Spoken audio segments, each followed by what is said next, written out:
Thank you, Al. And do keep in mind that we do have an executive committee meeting following this one.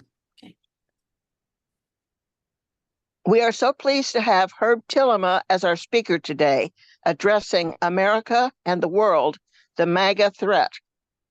As you all know, Herb is a longtime active Muleskinner,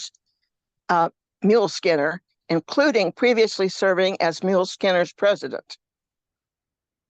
Herb is Professor Emeritus of Political Science and International Politics at the University of Missouri-Columbia. He has spoken, written, and consulted about international politics and American foreign policy over many years. Thank you for speaking to us, Herb. Well, thank you for having me. And from time to time and place to place, in print and speech, I talk about subjects such as today's. In fact, I gave a talk very similar to this, not quite the same, to another group in town 2 months ago, where David Luthold was present, but no one else here, I think. David have prepared the pile of rotten tomatoes, which are suitable for response later. But remember, David, that hurts your keyboard and your monitor, not me.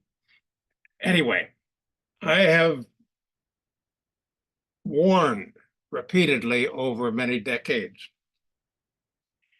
about dangerous popular illusions that abound in this society, about a whole bunch of things, but particularly about America's place in the world. And this now, we are facing in this country an absolute doozy illusion, which is MAGA. And that, I think, is the way that I prefer to look at it. Make the world great again. MAGA acronym is a destructive and oft-heard expletive cast about extensively today. It's a slogan that stimulates and tries to justify a host of damaging actions, from disavowal of U.S. alliances and other commitments, to praise of dictatorship, to refusal to fund the government and the U.S. incurred debt, and a howling mob of maggots infested Capitol Hill in January 6, 2021, and attempted to take over the Capitol to disrupt the election and steal it, as well as the announced aim of hanging the Vice President of the United States. Make America Great Again claims that the U.S. and the world as a whole is going to hell. That formally respected authorities in this society should be destroyed.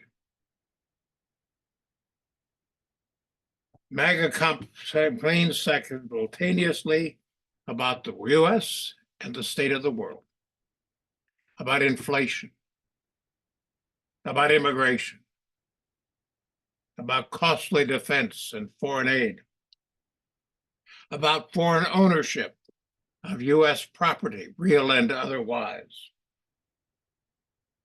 and more. Many Americans embrace this dysfunctional perspective. We will see in November whether this group is large enough to again carry the day as it did in 2016. The concept appeals to many more than just ill-tempered Luddites. Unfortunately, it takes advantage of some deep-seated illusions that are widespread in this society. Why? Why is it so? I suspect, as I do for most major social movements, that the causes are multiple and probably complicated. To catalog all such would be beyond my abilities and certainly beyond your patience.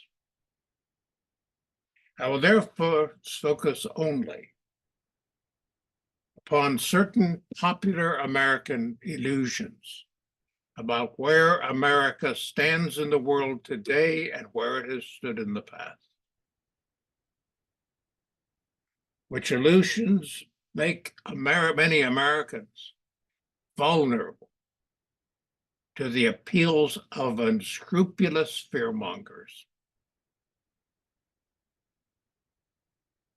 MAGA directly contradicts a more realistic perspective on the world and America's place in it, as understood by most effective statesmen today and most respectable scholars and others who observe about the US and the world today, and which I'm going to try to outline briefly for you when we get to it. I've embraced this view throughout my adult lifetime. It was in the air where I grew up in Washington, D.C. I wish it were so everywhere. First, and the most important observation to make, contrary to MAGA, the US and the world are not, I repeat, not on the road to hell. Many things are pretty good. Maybe not ideally great, but pretty good at present by historical standards. We have weathered a major pandemic, COVID, with loss in both life and dignity. But we limited the damage to much less than that wrecked by the 1918 flu. We enjoy the most productive world economy ever known in history. And US productivity is the greatest it has ever been. Unemployment, at least in the US, is as low as it's been for a half century. Energy is abundant, so both abroad and here. We are the biggest producer of energy in the world. In fact, we produce too much of it, too much for our own good. The price of energy is so low that we are encouraged to do just that. The world overall is relatively peaceful by historical standards. The threat of international war is ever present, as it has been since the dawn of civilization, and that will not go away. Local wars pop up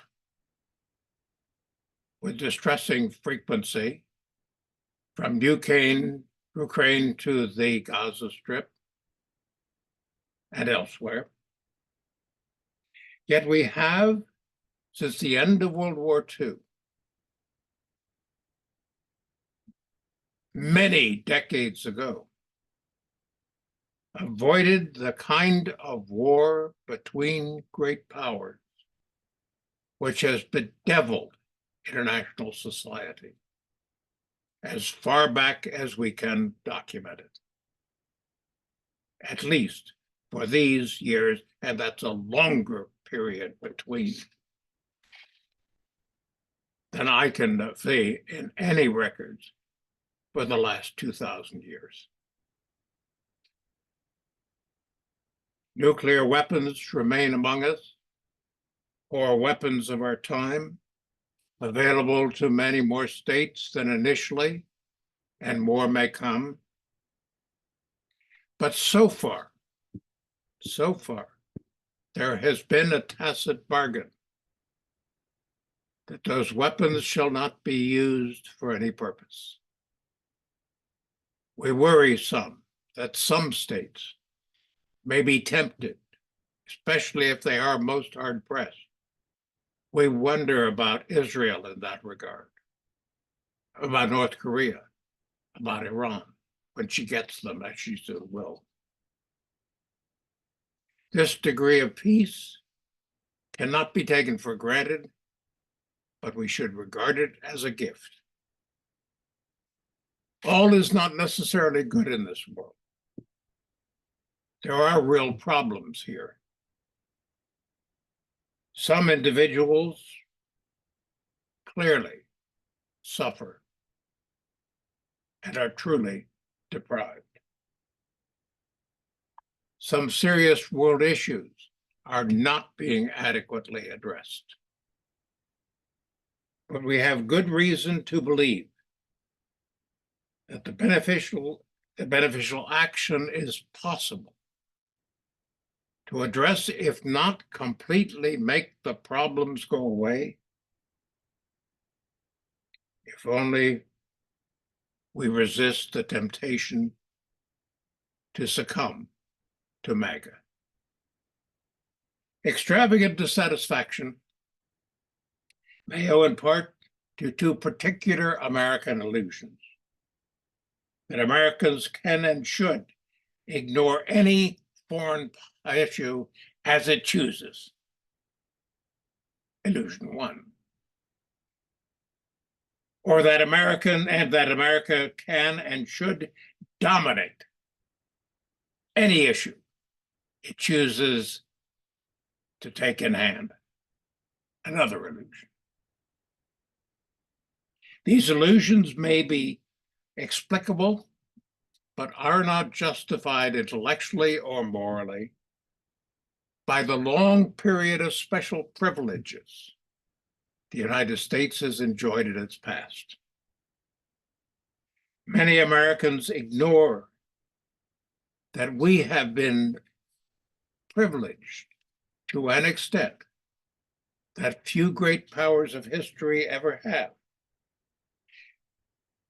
and have trouble coming to terms with the reality that such privileges as these almost always erode and vaporize with time, and you revert to normalcy. The U.S. now must address the world similar to the way in which great powers of the past have done. We can no longer run. We can't hide. Nor can we pretend we're omnipotent. For some Americans, this is not good enough, and they throw temper tantrums. America's peculiar privileges have varied over time, and I'm going to talk briefly about 4 different periods, one after another. First, the period from the founding of the Republic and at the end of the 1780s until 1815. 1815, after the Great Wars in Europe and the US on the US continent, to World War II. Third, the few decades that immediately followed World War II. And 4, America's place in the world today, 2024. First, from proclamation of the Republic to the War of 1812-14, as we know it, the United States benefited from being very small and very unimportant, on the world scene. In 1800, after almost 2 centuries of growth, the United States still had a population of less than 5 million. At the same time that Britain, France, and Japan had populations of 25 million. At the same time that Russia had a population of 45 million. At the same time as India had almost 300 million, and China over 400 million. The United States was in that first period too small and too far away to invite predation, at least not very often, and not very seriously. American independence in 1783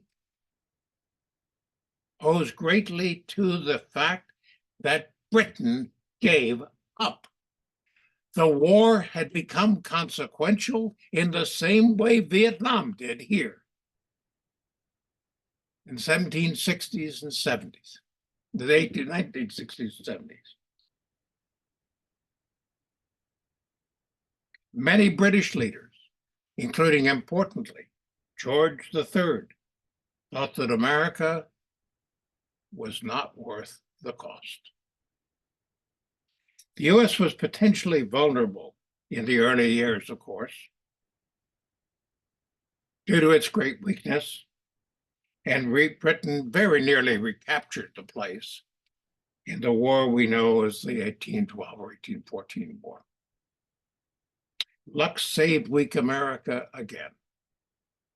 Napoleon's France repeatedly tried to conquer the European continent and did a pretty darn good job of it, more than once, in the years 1803, 1815. The War of the Sixth Coalition, 1812-14, and the 100 Days' War of 1815 were particularly close calls. Britain fought America at the same time, only half-heartedly, and gave up to concentrate her material and forces upon the European threat, and also to deal with the disturbances it was addressing. And India, that it thought was much bigger, which it was, and more potentially useful, which it wasn't then. But anyway, they left. After 1815, throughout the 19th century and into the early 20th, the US enjoyed the unearned privilege of relative isolation. The US was protected by the effect of the European balance of power, in which several roughly equal great powers vied with each other. No one sufficiently powerful to dominate all the rest, creating a mutual threat system. The Concert of Europe, formed at the end of the Napoleonic Wars in 1815, solemnized this system. This helped to restrict for a time the magnitude of war in Europe, because intervention by one state invited counter-intervention of another. So best hold your arms. It also particularly deterred military intervention in peripheral areas of marginal interest for fear of others' response. The balance of power, of course, did not end all war by any means, but it definitely benefited the United States, and benefited for a time until it fell apart completely. The great powers themselves, who did not end up in anything like the Napoleonic Wars until World War I, 100 years later. The United States did not create this arrangement, but we took advantage of it. George Washington's farewell address, advising against entangling alliances, was good advice for the time. Not good advice forever, but good advice for that time. And we followed it. The Monroe Doctrine of 1823 was also important, not for its absolutely empty threat that the United States would reply vigorously to other states meddling in the Western Hemisphere. We couldn't do much. But for the American pledge of non-intervention in Europe, even in tempting affairs, such as the 1820s revolt by Greeks in the name of establishing democracy and freedom from the Ottoman Turks.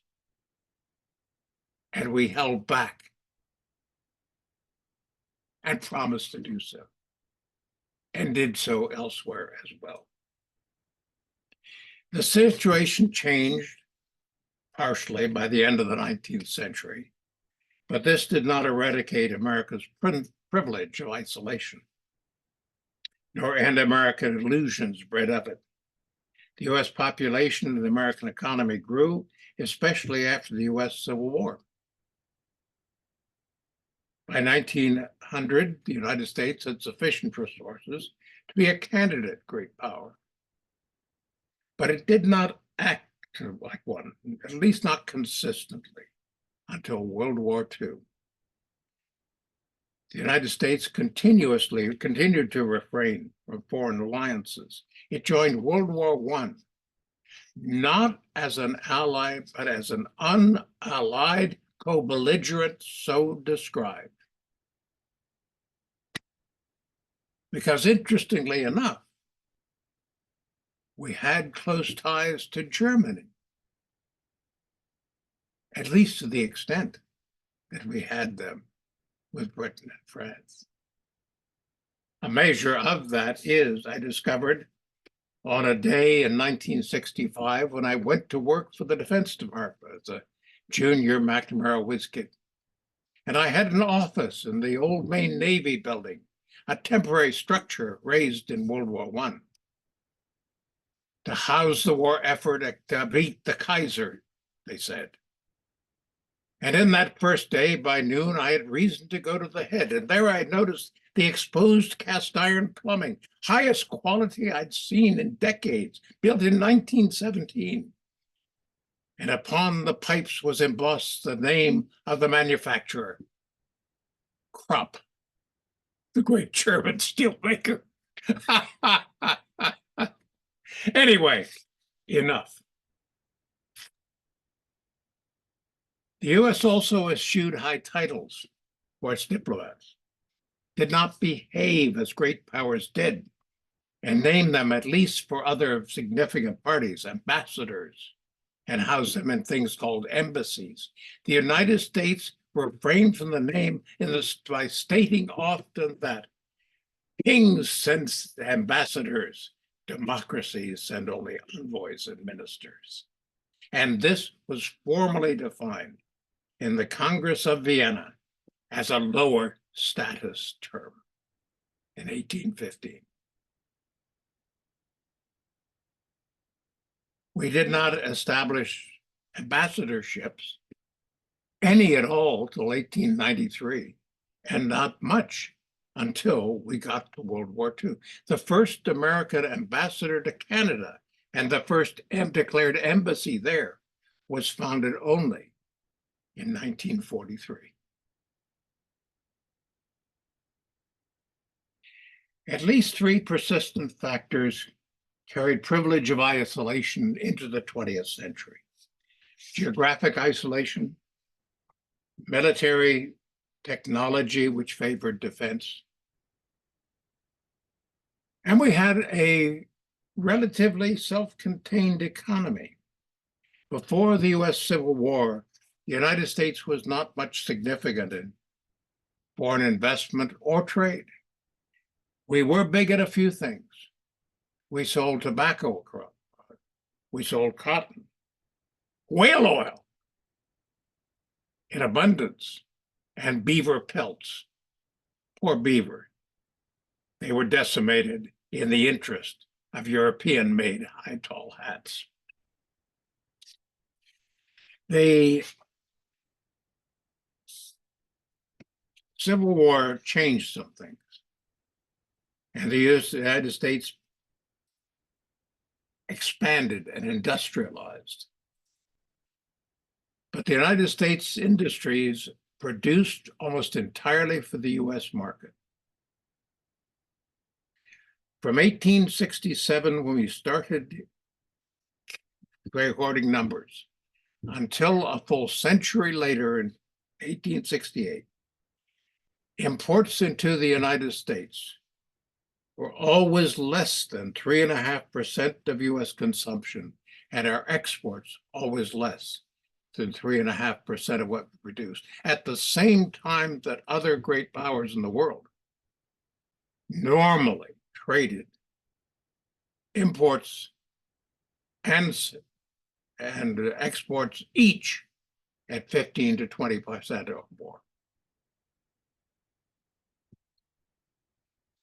Privileged inspired many in this country with an idea that's still popular today, that a virtuous America could freely choose when and where to play the game of world politics. And that's nonsense. That a virtuous America should win whenever it chooses to play. And that's equally nonsense by any historical standard. Now, American privileges in stage 3 of my 4-part story expired with American entry into World War II. Even more with its effects. The United States could not pretend that it was not a great power. It was. In fact, the United States came out of World War II even after Japanese attack on Pearl Harbor and US entry into the European War as well. Sitting astride the globe, as few states have since Rome at the time of the death of Trajan in 137 AD, or as China briefly just before the Ming in the 14th century.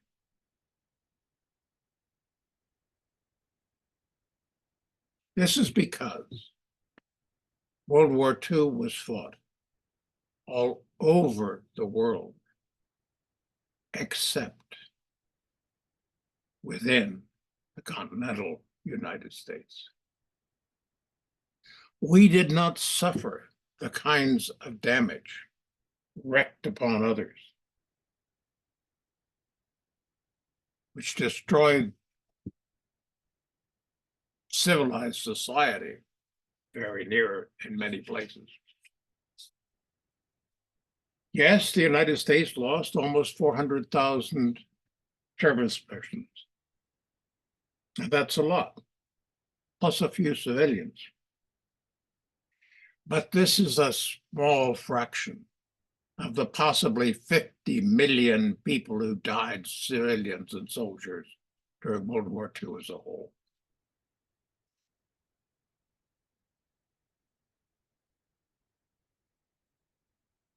The result was that at the end of World War II, all of the world's other great powers were reduced, or in the case of Axis Italy, Axis Germany, and Axis Japan, were all subject to occupation. France technically won, but she had spent much of the war under occupation, and her economy was in a shambles. She lost most of her overseas empire and got little of it back. The United Kingdom was also severely damaged, including deadly air attacks upon London and elsewhere. Much smaller United Kingdom lost twice as many soldiers and inestimably more civilians than did the United States. She also lost empire and could not regain and hold much of it. China suffered horribly during Japan's attempted conquest. She lost 10 to 20 million dead soldiers and civilians. Russia lost 10 million soldiers and 10 million civilians as well.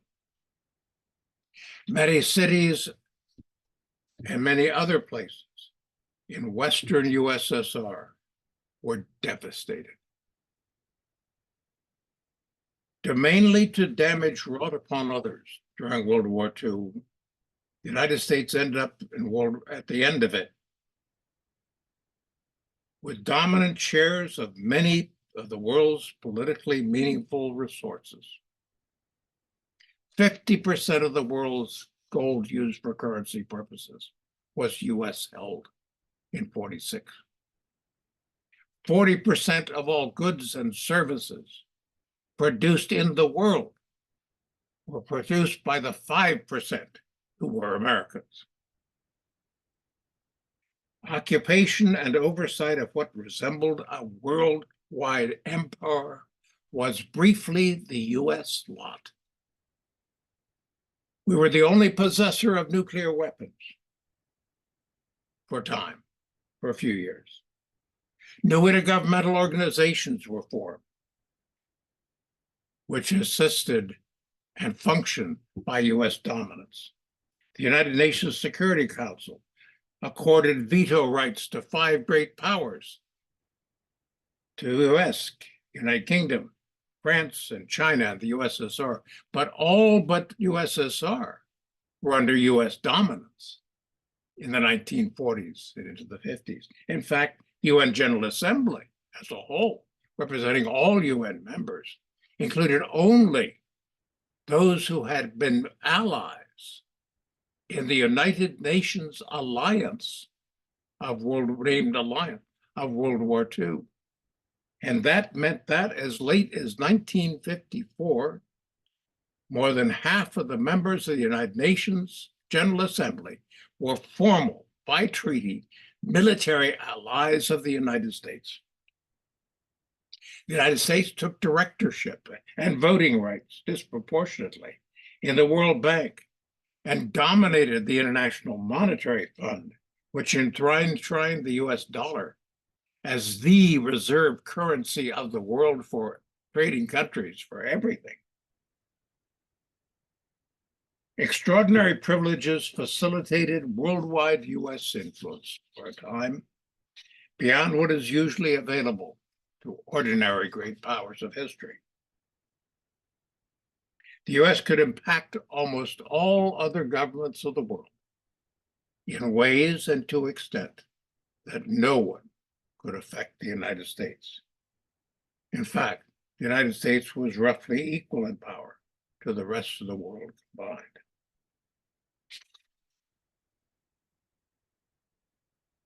Lastly, America's position within the world today.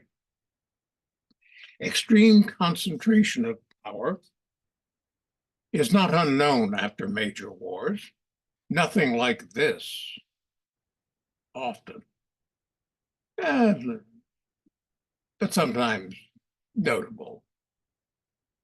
But it never lasts long, never. Even ancient Rome, which achieved such extent and such control by the death of Trajan in the 1st century, was falling apart as early as the latter decades of that century.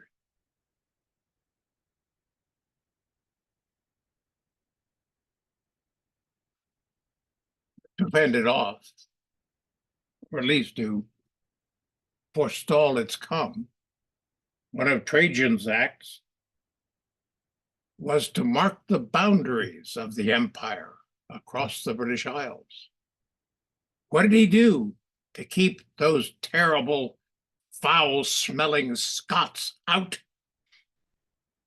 He built a wall. It took 3 divisions, but he built a wall, and the Scots refused to pay for it. And it did not work. They came anyway. And so let's just leave it there.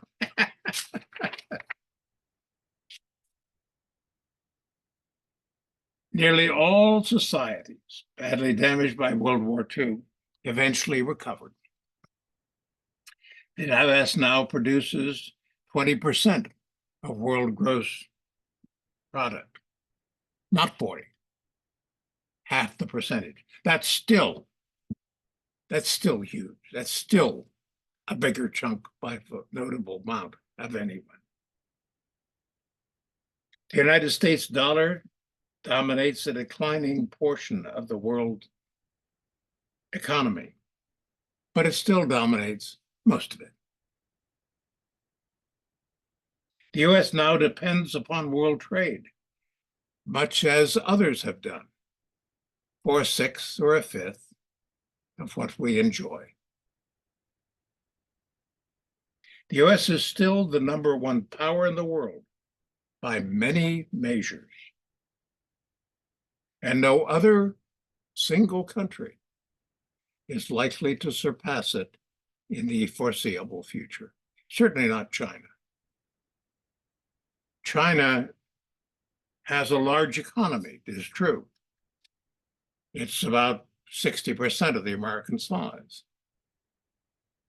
But that's because it has over 1 billion citizens. And in terms of productivity, per capita, energy, and other measures, China today ranks not in the top 3 or 10 as the US does, but is now about number 50. And she has such a debt burden, 300% of production, that it now constrains the ability of China to find resources for further growth. At the same time, the world continues to raise significant challenges that cannot merely be ignored or whisked away. That US can reasonably expect to limit these things, however. We have the power for that. But we can't simply demand that the world go our way when we wish, or all our way.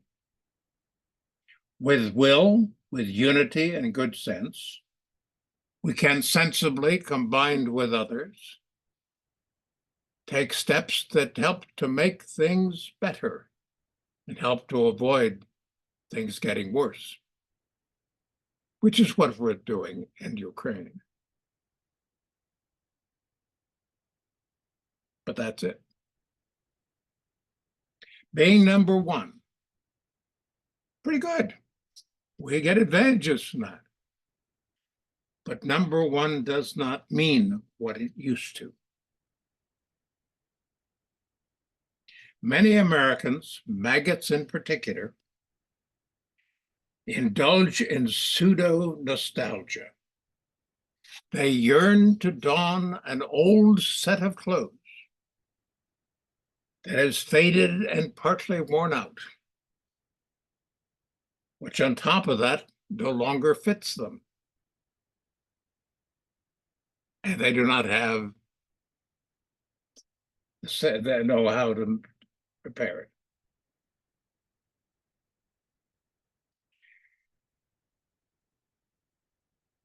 It's not sensible, I hope, that MAGA does not go so far as to reject even that and anything else so that we walk upon the world naked in the cold and in the rain. What is to be done? As I see it, Americans need to grow up.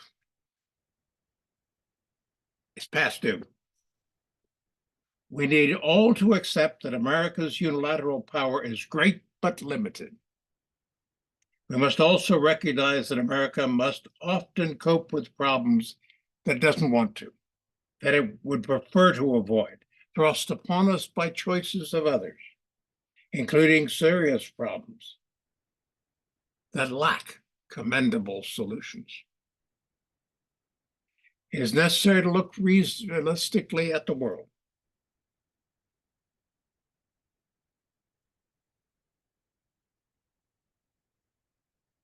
And it's necessary to look realistically at America's place in the world.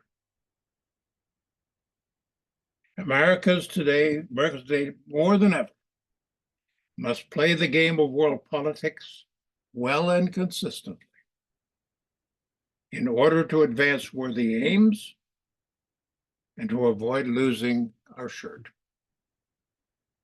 If we do these things, especially if we do these joyously with a smile, we may expect that good, sustained, sensible, cooperative effort can help, not certainly, but can help to make the future better even than it is today. So be it. I invite questions, comments, protests. If you are not disquieted, I think you were not listening. This is disturbing stuff. Kathy's got the first question. What do you think MAGA people are picking up on that leads them to the conclusion that America and the world are going to hell? What are they seeing that is not reality? Well, I think that's what I talked about. What they're unhappy about is the kinds of problems that arise and can be expected to arise from the world. And they are simply pissed off that these affect us, number one, and we don't seem to be able to just wish them away without cost. But the question behind your question is, why is that so? And I think that may have many answers.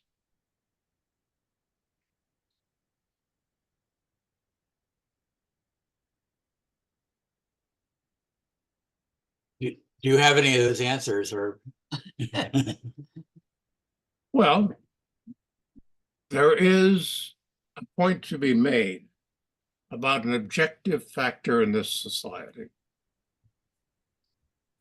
which is that there has been growth economically and in other ways, but it has not been equally distributed among all Americans. The Lorenz curve, the curve that shows where the money has gone, where the wealth is growing, where the income is higher, is mostly concentrated at the very top. And in terms of median, midpoint, family income, controlling for inflation, the midpoint, implying the situation for relatively poor Americans, that has not increased $1 since 1973. And what is the reaction that we see, especially in rural and small town America? A sense that the world has passed them by, that others are benefiting more and more, and they are not at all. And that is true. Mm-hmm.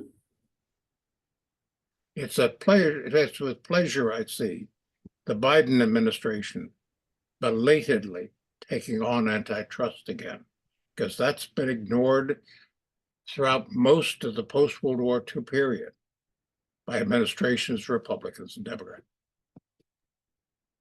Carl? Yeah, Herb, well done. How do we deal with the big lie, or how should we deal with the big lie, or lies, if you will? My mentor in this, I think, is a fellow graduate student when I was in graduate school, God knows how many years ago. His name was Tom Lehrer, and he wrote satirical songs. Some of you may be old enough to remember them. And humor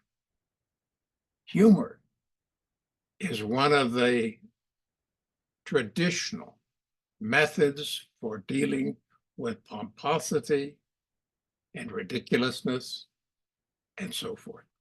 By the way, Tom Lehrer was slow in getting his dissertation done in mathematics. He was a proud prodigy and graduated at less than 20 in college and a master's degree within a year, started a PhD program in 1947. And in 1964, when I got there, he was still at it and hadn't gotten it done and never did. He was teaching, by the way, in the political science department at MIT, formal modeling. If I'd been smart, I would have gone down there to study with him. Even if I didn't learn some of the things I had to teach myself later, hell, I might have learned to sing.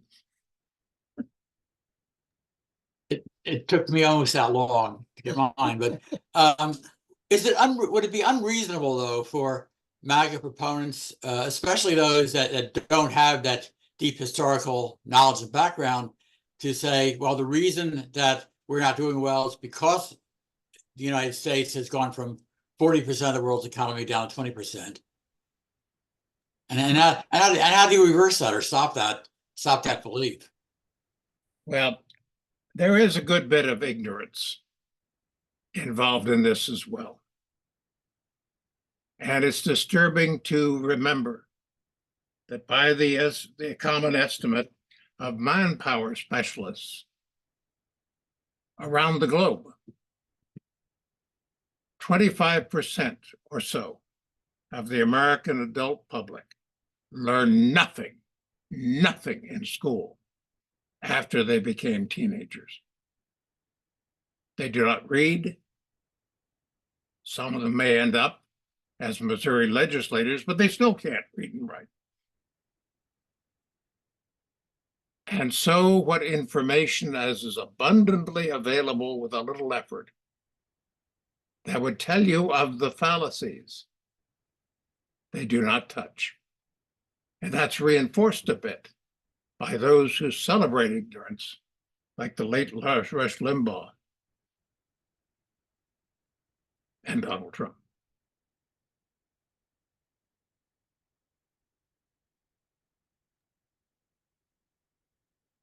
David Luthold, question, comment? It was splendid, splendid presentation. I really enjoyed it. And you heard it before. No, you made a number of changes there. That you're interesting that you say that the United States didn't become a major world power until World War II, and not at the end of the 19th century and the beginning of the 20th century, when U.S. production became so significant. Well, on paper, the U.S. had the potential to be counted, if one was number counting, to act like a great power. And it did from time to time, but not consistently.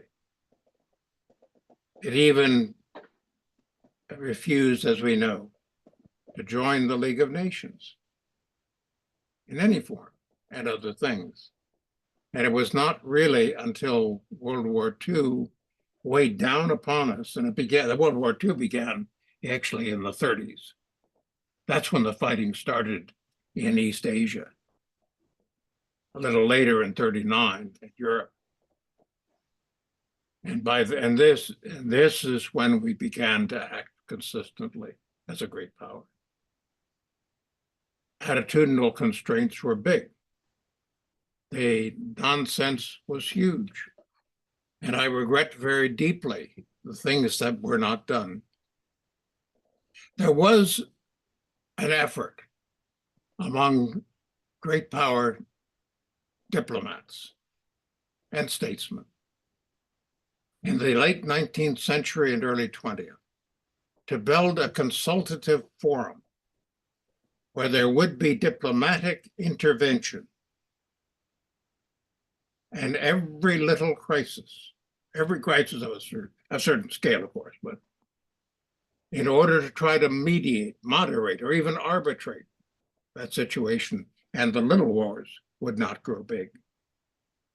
But this was opposed by folks such as Henry Cabot Lodge Sr.,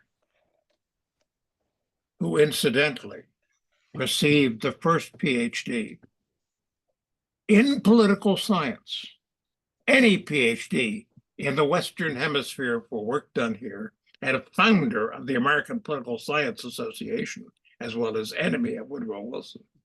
And the United States not merely eschewed the League, but the United States appointed a member of the core of those who knew the diplomats and the statesmen and had written about and so championed this intervention. He was named as U.S. ambassador to Germany in 1908, and the Congress refused to approve him. He served without approval until 1911, when he had to give up. His name was David Jane Hill, and he was father of my father's first wife.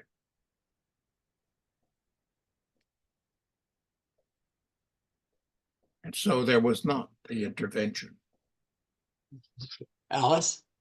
without American help. And without American help, it was not sufficient. Enough. I'm sorry. Alice, did you have a question, comment? Let's move over to David Mallory.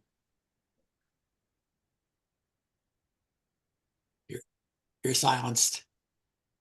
There it goes. All right. Thank you. Professor Tillema, thank you for the very insightful presentation.